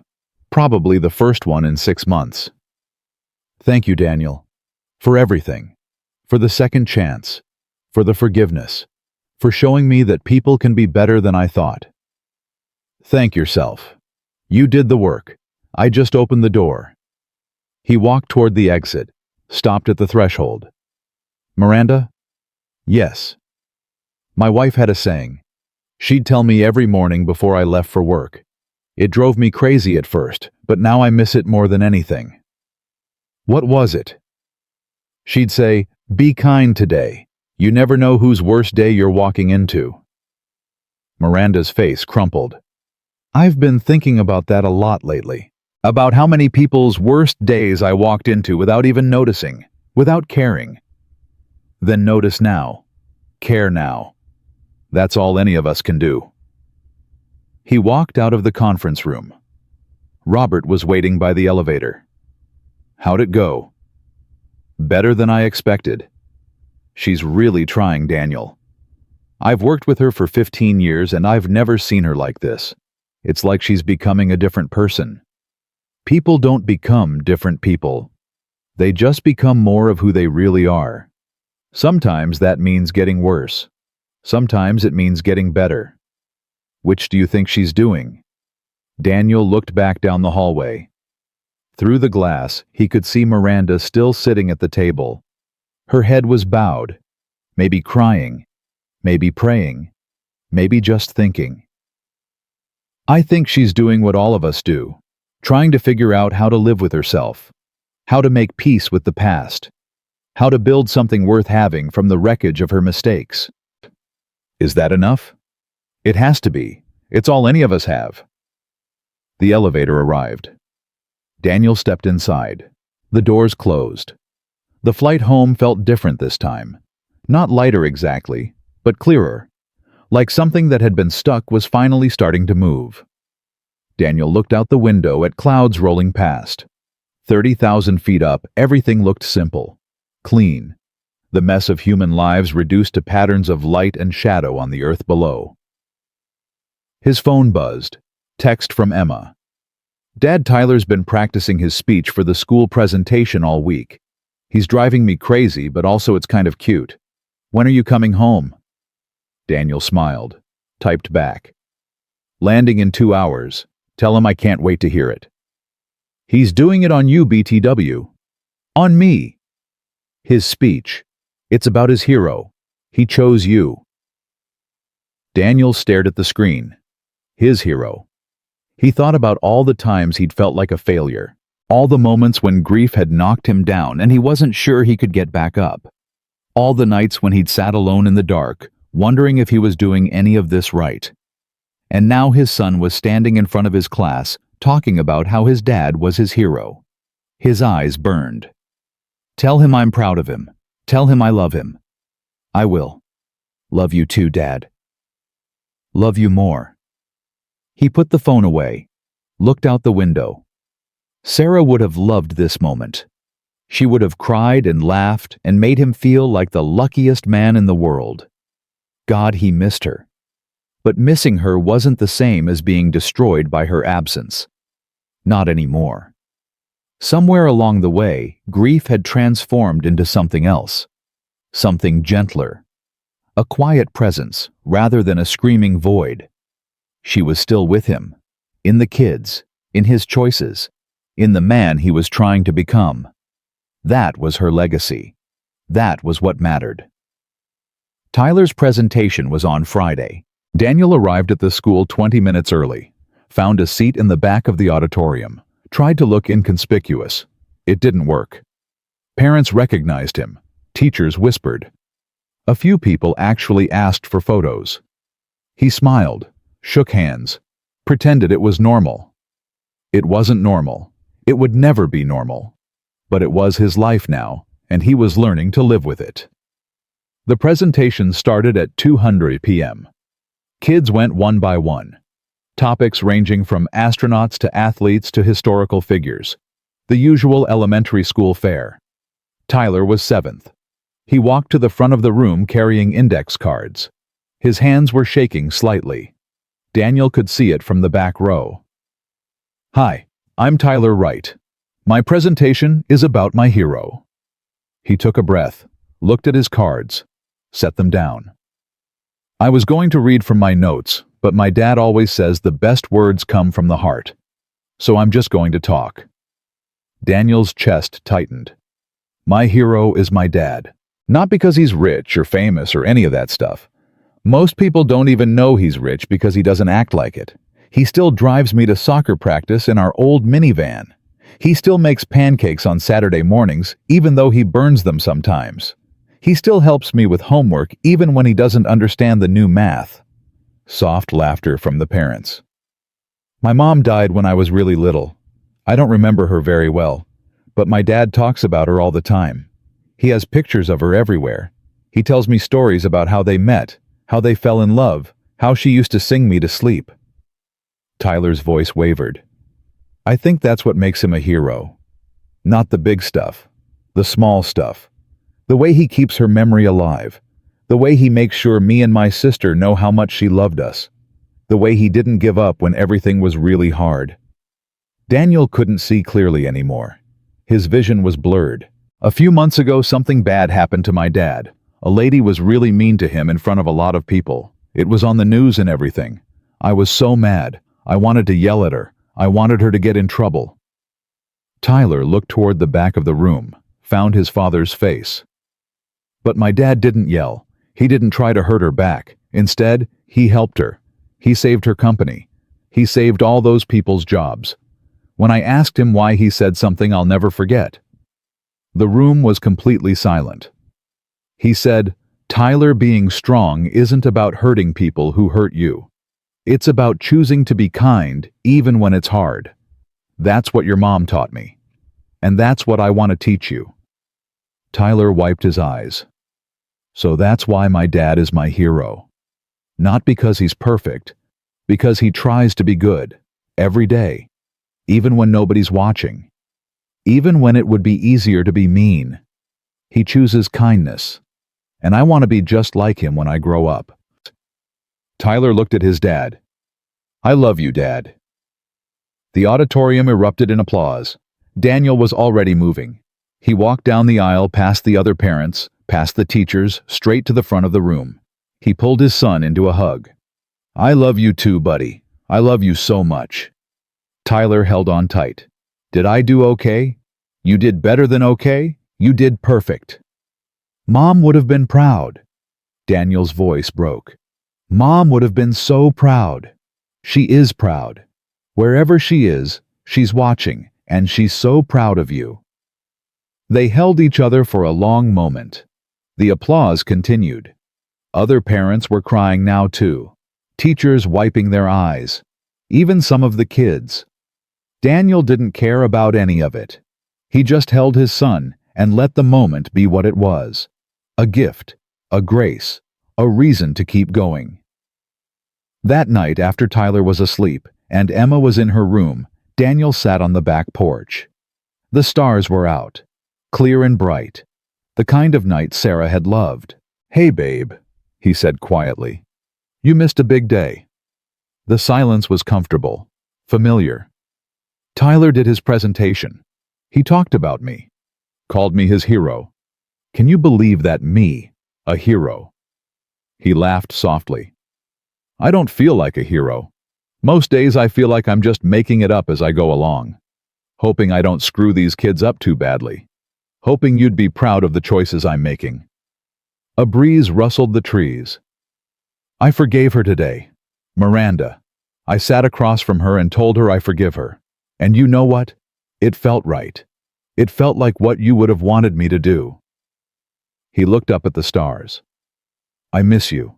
Every day. Every minute. But I'm okay. The kids are okay. We're going to be okay.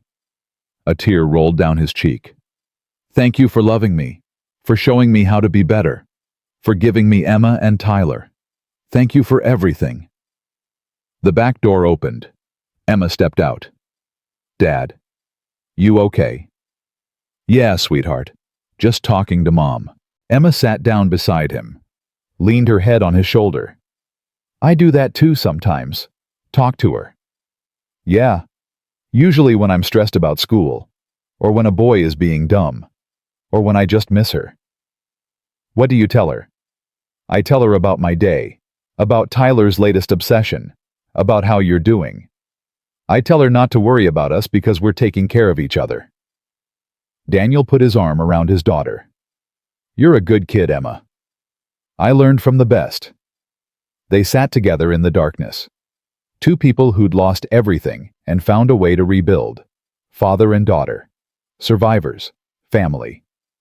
Dad. Yeah. I'm glad you forgave her. Miranda. Daniel looked at his daughter. You are... I was so angry at first, like crazy angry. But then I thought about what you always say, about how holding on to anger only hurts you, and I realized you were right. Being angry at her wasn't going to change what happened. It was just going to make me bitter. That's pretty wise for 16. I'm almost 17. Still wise. Emma smiled. I had a good teacher. They sat in silence for a while longer. The stars wheeled overhead. The night deepened. And Daniel Wright, the man who'd been humiliated in front of the world, sat with his daughter and felt something he hadn't felt in a long, long time. Whole. Not happy exactly. Happiness was too simple a word for what he felt. This was deeper, richer, more complicated. It was the feeling of having walked through fire and come out the other side. It was the feeling of having kept a promise to someone he loved. It was the feeling of being exactly where he was supposed to be. Tomorrow would bring new challenges, new decisions, new opportunities to choose who he wanted to be. But tonight, Daniel Wright sat under the stars with his daughter and let himself rest. He'd earned it. They'd all earned it. And somewhere in a place beyond time and space and grief, Sarah was smiling. 1 year to the day. Daniel stood in the lobby of Titan Technologies at exactly 8:47 a.m.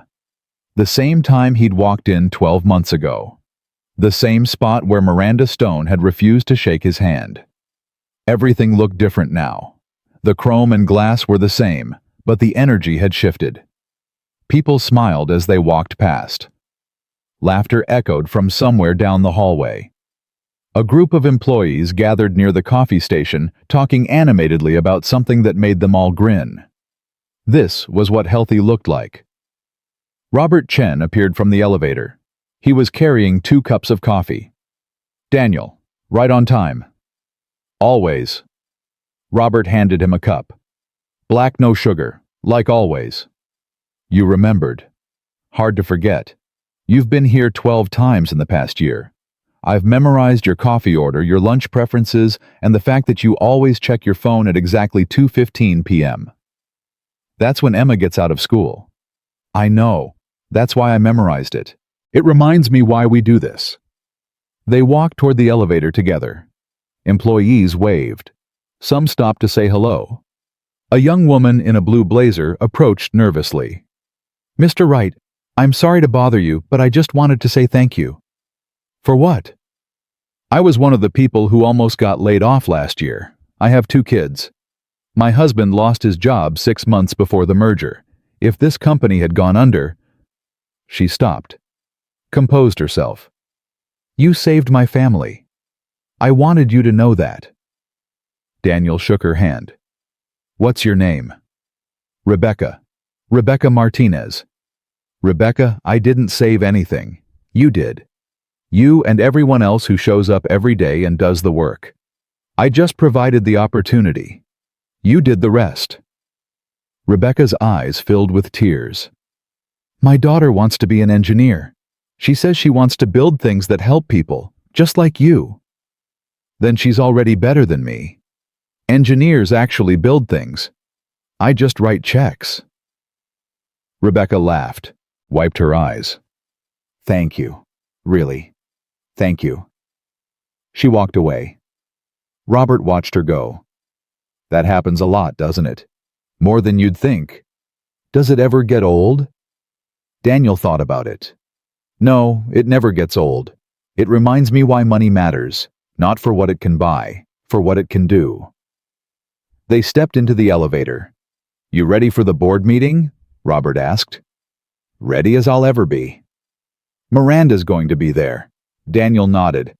I know. First time you've been in the same room since the conference room conversation. I know that too. How do you feel about it? The elevator rose, floor after floor passing by. I feel like it's time. Time to close this chapter. Time to move forward. For everyone. Robert smiled. Sarah would be proud. You never met Sarah. No, but I've heard you talk about her. And I've watched you make decisions based on what she would have wanted. That tells me everything I need to know. The elevator opened on the executive floor. Let's go finish this. The boardroom was full. 12 faces around the table. Some Daniel knew well now. Patricia, who'd become an unexpected ally. David, the young board member who'd transformed into one of the company's strongest advocates for change. Richard, the chairman, whose initial skepticism had evolved into genuine respect. And Miranda. She sat at the far end of the table, no longer at the head. That seat belonged to Robert now. But she was there present, participating. Keeping the promise she'd made a year ago. She looked up when Daniel entered. Their eyes met. She nodded slightly. He nodded back. That was enough. Richard called the meeting to order. We're here to review the one-year integration report and to discuss the future direction of the company. Robert, the floor is yours. Robert stood. Pulled up a presentation on the screen behind him. 1 year ago, this company was 47 days from bankruptcy. Employee morale was at historic lows. We'd lost 3 major clients. Our stock had dropped 41%. Most analysts were predicting we wouldn't survive the quarter. He clicked to the next slide. Today, we're in a different position entirely. Revenue is up 147%. Employee satisfaction scores have increased by 89%. We've added 6 new major clients and expanded into 3 new markets. Our stock price has more than tripled from its lowest point. Murmurs around the table. Satisfied nods. But here's what I'm most proud of. Robert clicked again. 0 layoffs. Not a single person lost their job during the transition. Every one of our 400-500 employees is still with us. And 847 of them have received promotions in the past 12 months. Patricia spoke up. That's remarkable, Robert. Truly remarkable. It's not remarkable. It's intentional. When Daniel Wright agreed to this acquisition, he made one thing clear. This company would be measured not by its profits, but by how it treated its people. That's the standard we've tried to uphold. Robert looked at Daniel. Which brings me to the real reason we're all here today. He clicked to a new slide. A single image filled the screen. A photograph of Daniel and Sarah on their wedding day. Daniel's breath caught. 1 year ago, a man walked into this lobby expecting to sign papers that would save 400-500 jobs. Instead, he was humiliated, dismissed, thrown out by security because he didn't look the way someone expected an investor to look. The room was silent. That man could have walked away. He could have let this company fail. He could have watched from a distance as 400-500 families lost everything. No one would have blamed him. He had every right to be angry, every right to want revenge. Robert paused. But he didn't want revenge. He wanted justice. And more than that, he wanted to honor a promise he'd made to his wife. A promise to use his success to help others, to be kind, to choose grace over bitterness. Daniel felt his throat tighten. I've worked in business for 30 years. I've seen a lot of leaders, a lot of decisions, a lot of moments that reveal what people are really made of. But I've never seen anything like what Daniel Wright did for this company and its people. Robert turned to face Daniel directly. On behalf of everyone at Titan Technologies, every employee, every family, every person whose life was saved by your choice, thank you. Thank you for seeing past the worst moment this company ever had. Thank you for believing we could be better. Thank you for showing us what real leadership looks like. The room erupted in applause. Daniel stood slowly. Didn't trust his voice at first. The applause continued. Finally, he raised his hand. The room quieted. I appreciate the kind words, Robert, but I need to set the record straight about something. He looked around the table, at faces that had once been strangers and were now something closer to family. I didn't save this company. You did. Every single person in this building who showed up every day, who kept working when things looked hopeless, who believed that tomorrow could be better than today. That's what saved this company. I just provided the capital. You provided the courage. He paused. A year ago I stood in that lobby, and a woman refused to shake my hand. She looked at me and decided I wasn't worth her time. And for a while I was angry. Really angry. The kind of angry that keeps you awake at night planning ways to make someone pay. His eyes found Miranda's. But then I remembered something my wife used to say. She'd tell me that the only person you hurt when you hold on to anger is yourself. She'd tell me that forgiveness isn't about letting someone off the hook. It's about refusing to let their actions poison your soul. Miranda's eyes glistened. Sarah died 11 years ago. Cancer. She fought it for 14 months, and then she was gone. And I was left alone with 2 kids and a company that was barely surviving, and more grief than I knew what to do with. His voice thickened. In those first months, I wanted to give up. I wanted to sell everything and disappear. But then I'd look at my kids and I'd remember what Sarah said to me the night before she died. The room was absolutely still.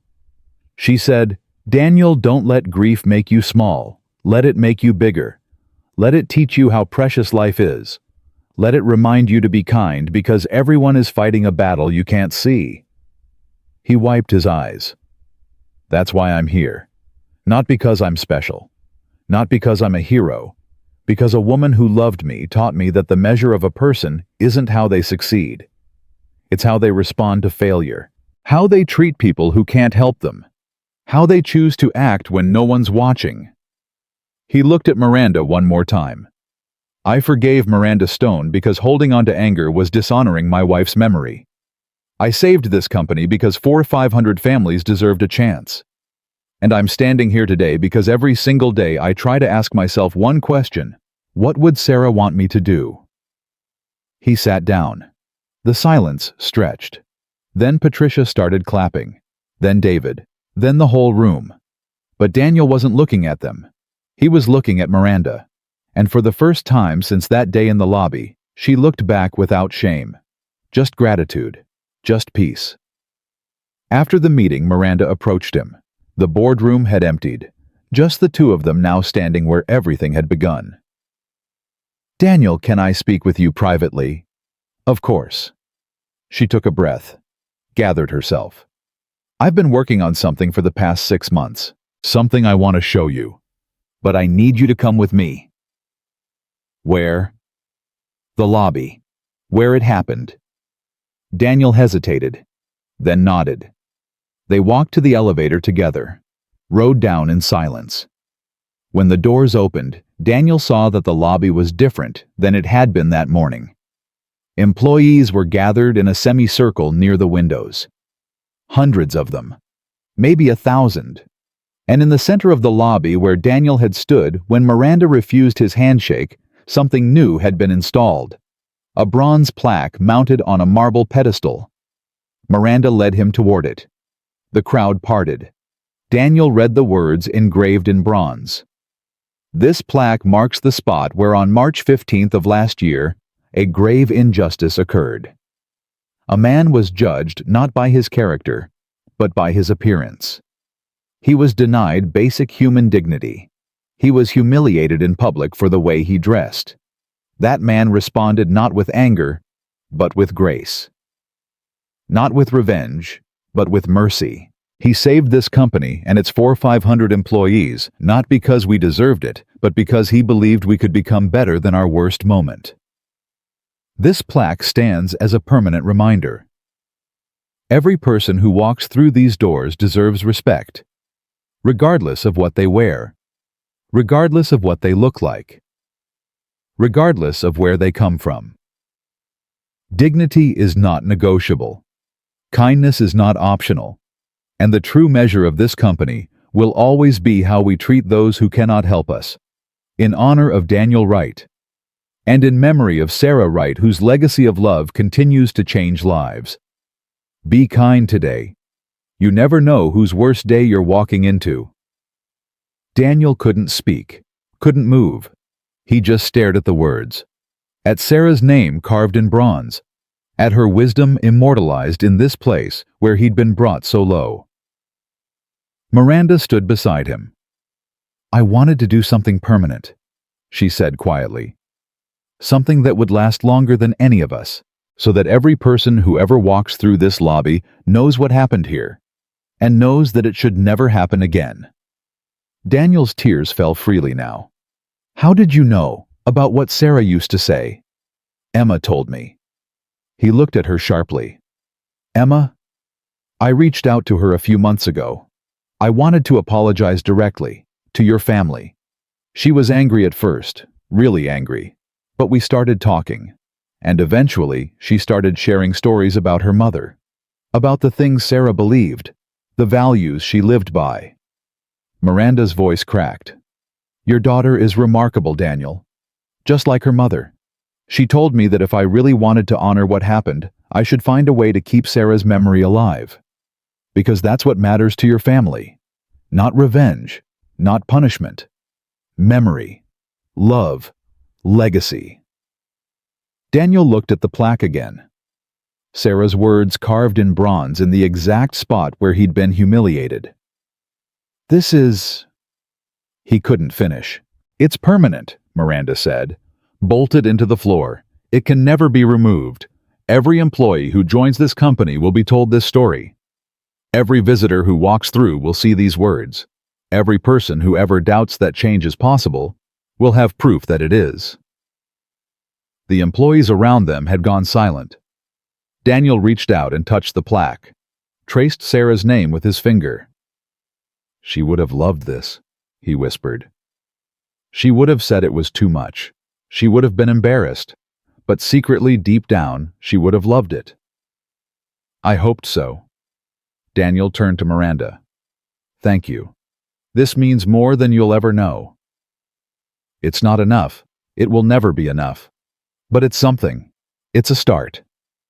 It's more than a start. It's a promise. A promise that what happened to me won't happen to anyone else.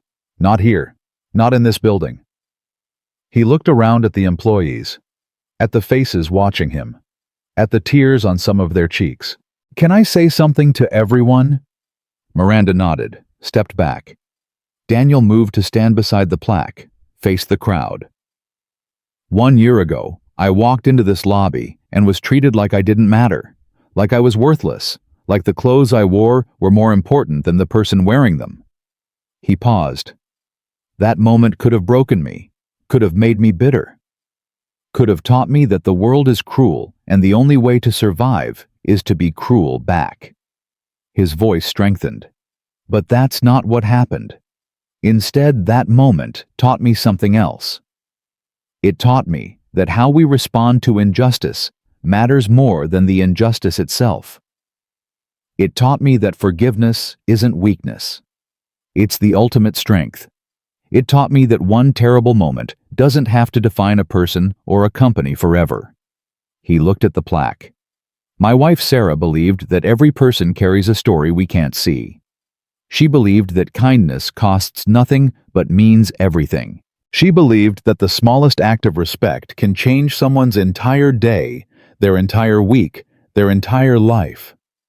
He touched the bronze again. "She's gone now. 11 years. But her words are here carved in metal, standing in the exact spot where I was hurt. And that means something. It means that even in death she's still teaching, still loving, still making the world a little bit better." His voice broke. He let it. "So here's what I want you to remember. Not my story, not the video, not the headlines. Remember her. Remember Sarah. Remember that somewhere right now someone is having the worst day of their life. And you might be the only person who shows them kindness. You might be the only one who sees them, who treats them like they matter, who gives them the grace to get through. He wiped his eyes. Be that person. Today. Tomorrow. Every day. Because that's what Sarah would have wanted. That's what she would have done. And that's the only legacy that matters. Silence. Then applause. Then cheering. Then something Daniel never expected. They started chanting. Sarah. Sarah. Sarah. Her name echoing through the lobby where she'd never been, where she'd never walked, where her memory would now live forever. Daniel closed his eyes, let the sound wash over him, let the tears fall, let himself feel for just a moment that she was here, watching, proud, home. 2 weeks later, Tyler had a soccer game, regional finals, biggest game of the season. The stands were packed with parents, siblings, grandparents. Everyone screaming, cheering, living and dying with every kick. Daniel sat in his usual spot, third row, left side, the spot where he'd watched 100 games over the years. Emma sat beside him, phone in hand, recording everything. He's nervous, she said. Look at how he keeps touching his hair. He does that when he's thinking, or when he's freaking out. Same thing with Tyler. The game started, back and forth. Neither team scoring, the clock ticking down. With 3 minutes left, Tyler got the ball. Daniel leaned forward. Tyler dribbled past one defender, then another. The goalkeeper came out. Tyler faked left, went right, shot. The ball hit the back of the net. The crowd exploded. Tyler was immediately buried under a pile of teammates. When he emerged grass-stained and grinning, he looked at the stands. Found his father's face, pointed at him. Daniel pointed back. That was their thing. Had been since Tyler was 6 years old. No words needed. Just a point. Just an acknowledgement. I see you. I'm proud of you. We're in this together. After the game, Tyler ran over with his trophy. 3rd place in regionals. The team's best finish ever. Dad, did you see it? The goal? I saw it, buddy. That fake was incredible. I've been practicing it for weeks. Emma said I'd never pull it off in a real game, but I did. Never doubt yourself, Tyler. Ever. Tyler's grin faded slightly. Dad. Yeah. I've been thinking about Mom, about everything you've done this year, about the plaque and the speech and all of it. What about it? I think she's really proud of you. Like really proud. I know I am. But I think she is too. Daniel's throat tightened. What makes you say that? Because you did what she would have done. You were kind when it was hard. You forgave when it was easier to stay angry. You helped people who couldn't help themselves. That's what she was like. And you kept being like that even when she wasn't here to remind you. 11 years old, saying things most adults couldn't articulate. Daniel pulled his son into a hug. Thank you, buddy. That means more than you know. I love you, Dad. I love you too. Always. They walked to the car together. Emma trailing behind, still recording, preserving every moment. A family. Whole despite everything it had lost. Moving forward. Together. That night, Daniel sat on the back porch one last time. Stars overhead. The same stars Sarah used to love. The same darkness. The same quiet. But something was different now. The weight he'd been carrying was lighter. Not gone. It would never be gone entirely, but manageable, bearable, transformed into something he could live with. Hey, babe, he said to the darkness. It's been a year. The wind rustled through the trees. I did it. Everything I promised. Everything you would have wanted. I saved those families. I forgave the woman who hurt me. I raised our kids. I tried to be kind even when it was hard. Especially when it was hard. He looked up at the stars. There's a plaque now. In that lobby. With your name on it. With those words you used to say every morning. The ones I pretended to be annoyed by but secretly loved. His voice wavered. I miss you. God, I miss you. Every single day. But I'm okay now. Really okay. Not just surviving, living, the way you'd want me to. He thought about the year, the humiliation, the anger, the choice to forgive, the transformation, the healing, all of it leading here, to this moment, to this peace. I don't know if you can hear me. I don't know if you're watching, but if you are, I want you to know I'm going to keep going. Keep trying. Keep being the man you believed I could be. For the kids, for myself, for you. He stood up, looked at the stars one more time. Thank you, Sarah, for loving me, for teaching me, for giving me something worth living for. I'll see you again someday, but not yet. I've still got work to do. He walked inside. The house was quiet, kids asleep. Just the hum of the refrigerator and the tick of the old clock in the hallway. He passed Sarah's photo on the wall, stopped. Good night, babe. Walked to his bedroom, lay down in the darkness. And for the first time in 11 years, Daniel Wright fell asleep with a smile on his face. Because he'd kept his promise. Because he'd become the man she'd always known he could be.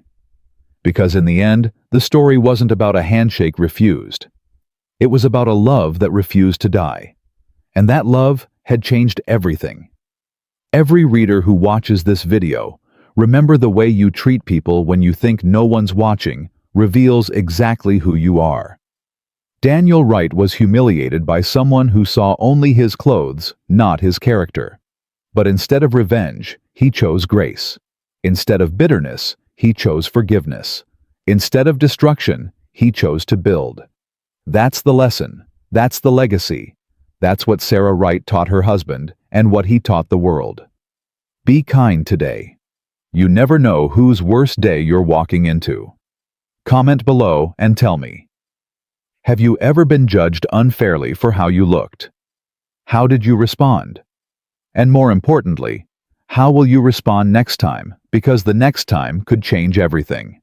For you, for them, for everyone. Daniel Wright walked into a lobby and was treated like nothing. He walked out and changed everything. That's not a story about a billionaire. That's a story about a human being. And it proves one simple truth that will echo through every generation that hears it. Dignity is not negotiable.